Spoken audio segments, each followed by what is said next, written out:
आज फिर एक कलम रुक गई।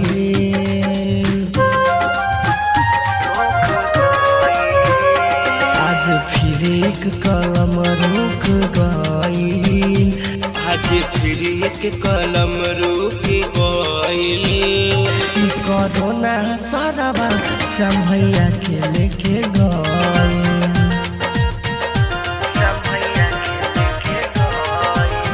फिल्म इंडस्ट्री में रहे उनकर नाम, सब जानो त दुनिया जहान।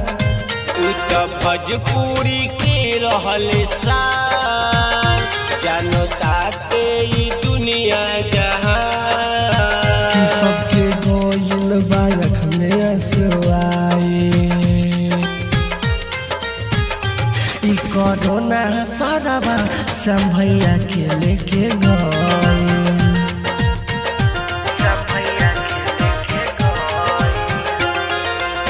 प्रेमी रूपेश दी तो छोटे लाल, भइल बात सुन के हमर बुरा हाल।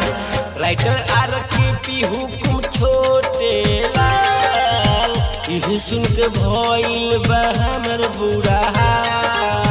कि हॉस्पिटल में दम टूट गई। ई कोरोना साराबा श्याम भैया के लेके गई। मित्रा रिकॉर्डिंग स्टूडियो पुणे।